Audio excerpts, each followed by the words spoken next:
La mort de l'entomologiste Georges Brossard qui était atteint d'un cancer du poumon. Georges Brossard est bien connu comme fondateur de l'Insectarium de Montréal. Il a aussi ouvert un insectarium à Gaspésie au Bioparc en 2010. Yves Larouche l'avait reçu d'ailleurs à ce moment-là à l'édition. C'était au lendemain de l'inauguration au mois de juin 2010, de l'inauguration bien sûr de l'Insectarium du Bioparc à Bonaventure. On va entendre un petit peu de discussion. Moi, j'aime les régions. J'investis ces régions. Je travaille ces régions. Moi, j'étais un conférencier qui donne des conférences partout au Québec. Alors, je fais la grande traversée à chaque année. La Gaspésie. J'avais fait un petit ski de fond. Je fais pas de temps. Je fais avec des conférences dans des écoles. Alors, moi, je veux contribuer aux régions, puis c'est pour ça que ça m'a fait plaisir d'offrir à la Gaspésie. C'est le premier insectarium de toute la Gaspésie, d'offrir à la Gaspésie et à Bonaventure leur insectarium. Énorme contribution en passant. Non, mais regarde, peut-être on nous point bretelle, c'est... Non, mais quand même. Vu que même, monsieur, je les ai pris dans la nature. C'est normal que je les remette. Tu comprends-tu? Moi, je collectionne une trosse en fiducie. Je collectionne pas pour moi. Quand je vais mourir, il en resterait plus d'insectes. Je vais tous les avoir donnés. Alors, mon but de faire une petite institution ici, éducative, il y a bien des dimensions derrière un insectarium. Un insectarium, c'est en relation avec la science, la nature, l'environnement, l'écologie, la conservation, la culture, l'éducation et le loisir récréatif. Tu peux très bien mettre ton enfant ici, il n'y a pas de violence, il n'y a pas de pornographie ici. Tu comprends-tu? C'est ça la beauté d'un insectarium. Et ici même, là, à Bonaventure, au Bioparc, tu vas voir, quand ils vont arriver avec des journées pluvieuses, froides, maudit que les visiteurs vont être contents d'avoir un insectarium dans lesquels ils peuvent s'engouffrer. Donc, lui, il va être rentable. Moi, je ne fais pas de éléphants blancs. Moi, je crée des institutions qui sont rentables, attirantes, attractives et pleines de désirs éducatifs. C'était Georges Brossard qui nous parlait au lendemain de l'inauguration de l'Insectarium du Bioparc à Bonaventure en juin 2010. Et j'ai demandé à la directrice du Bioparc, Marie-Josée Bernard, de nous parler de ce cadeau qu'il a fait à la Gaspésie. Bonjour Marie-Josée. Bonjour Isabelle. Comment s'est fait le lien d'abord entre Georges Brossard et le Bioparc? C'est un peu le hasard, en fait, parce que lors du TDRG, c'était la TDRG, je crois, de 2009, ma mémoire est bonne, 2008 ou 2009, il était en entrevue chez vous, d'ailleurs, au Canada, pour parler d'une de tes conférences dans le cadre de la TDRG. Puis il mentionnait comment il aimait la Gaspésie, comment il aimait y revenir et comment il rêvait d'y découvrir à un moment donné un insectarium. Et moi, j'étais tombée sur cette entrevue-là par hasard. Et de là, j'ai contacté Claudine Leroy de la TDLG. J'ai dit, écoute, il faut qu'il me mette en contact avec Georges. Il veut un insectarium et nous, on a un endroit extraordinaire pour ça. Alors, c'est comme ça qu'on nous a mis en contact et on a eu, ça n'a pas été très long, en fait, un coup de téléphone et un mois et demi plus tard, Georges était à Bonaventure au Bioparc pour commencer à discuter avec nous de la possibilité là, de mettre en place un insectarium. Oui, comment il a contribué, de quelle façon?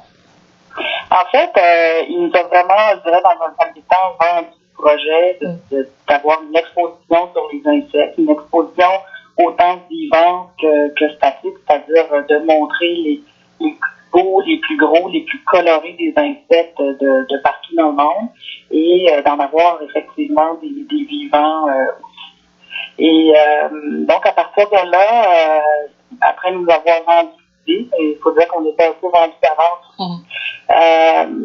On a commencé à travailler ensemble sur l'espace que nous, on avait disponible à ce moment-là au Bioparc. Et lui nous parlait un peu de ses collections personnelles et tout ça, et comment ça pourrait être mis en valeur. Et par la suite, il nous a mis en contact avec un de ses collaborateurs, ses proches collaborateurs, Stéphane Letirand. Et par la suite, on a travaillé assez étroitement avec Stéphane pour l'élaboration de l'exposition comme telle. Et Georges est toujours resté dans le giron du projet en participant de façon médiatique, je dirais, à la promotion de l'insectarium, à l'ouverture et tout ça. Ouais, puis il a donné finalement de très nombreux spécimens à l'insectarium du Bioparc. En fait, il y a plusieurs des spécimens, effectivement, qui proviennent de sa collection, qui ont été montés spécialement pour l'insectarium du Bioparc, effectivement. Ouais. Et 9 ans plus tard, est-ce que c'est rentable comme il l'espérait, comme on l'a entendu tout à l'heure? Oui, effectivement, c'est très rentable. C'est un volet du Bioparc qui a énormément de succès. C'est une exposition intérieure, comme il disait dans son entrevue, par jour de pluie. C'est une opportunité pour les visiteurs de pouvoir faire un bout de circuit du bioparc à l'intérieur. On offre des activités thématiques dans l'insectarium, que ce soit des dégustations d'insectes, on a des activités avec les groupes scolaires spécifiquement aussi. Donc, c'est un des grands attraits du bioparc. On a d'ailleurs, en 2016, agrandi le bâtiment de l'insectarium pour agrandir la superficie, pour pouvoir développer encore plus l'exposition. Donc, effectivement, quand il disait que c'était rentable, il avait tout à fait raison. Et qu'est-ce que vous retenez personnellement de cette collaboration avec lui, Marie-Josée? Georges, c'était vraiment un passionné qui transmettait sa passion facilement. Écoutez, moi, j'ai un souvenir, des insectes, même si c'est toujours un sujet qui me passionne, j'ai encore une espèce de, je dirais, de peur ou de phobie plutôt par rapport à certains insectes. Et un jour, Georges était au bioparc, il prend un scorpion, un beau gros scorpion dans sa main, il m'a dit, là, ta phobie, ça va faire. Prends le scorpion, prends ma main, il met le scorpion dans ma main, j'ai pas eu le choix, sinon j'échappais le scorpion et il fallait pas. Et ça a été vraiment un beau moment, un moment marquant, mais à partir de là, ça m'a permis effectivement de mieux apprivoiser cette phobie-là. Et je peux dire qu'aujourd'hui, les insectes, je les trouve très beaux et même attirants pour certains. Oui, puis il nous a appris plusieurs leçons, Georges Brossard, au fil des années, par rapport à ce que font, par rapport aux réactions des insectes. Plusieurs leçons de vie par rapport à ça. Il a trouvé le moyen de nous donner des exemples qui touchaient les gens personnellement.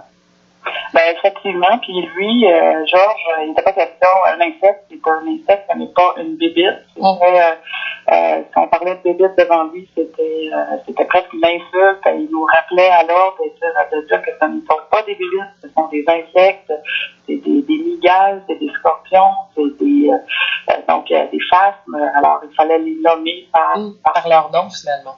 Tout à fait. C'est drôle parce que ce matin, dans les journaux, on en parle comme d'une drôle de bibite de Georges Brossard. Mais bref, c'est vrai que c'est un personnage fascinant, passionné et passionnant. Marie-Josée Bernard, directrice du Bioparc de la Gaspésie et de cet insectarium. Merci beaucoup d'avoir été avec nous ce matin. Ça m'a fait plaisir. Au revoir, bonne journée. Adriane Centraide, Bas-Saint-Laurent va verser 781 000, un peu plus, à 55 organismes et projets communautaires de la région pour venir en aide aux personnes qui se trouvent dans la pauvreté et l'exclusion sociale. Oui, c'est ce qu'a annoncé hier à Amqui le président directeur général de Centraide Québec, Chaudière-Appalaches et Bas-Saint-Laurent, Bruno Marchand. L'organisme a ciblé 4 champs d'action pour son financement. Il s'agit de soutenir la réussite des jeunes, de briser l'isolement, d'assurer l'essentiel et de bâtir également des milieux de vie qui rassemblent.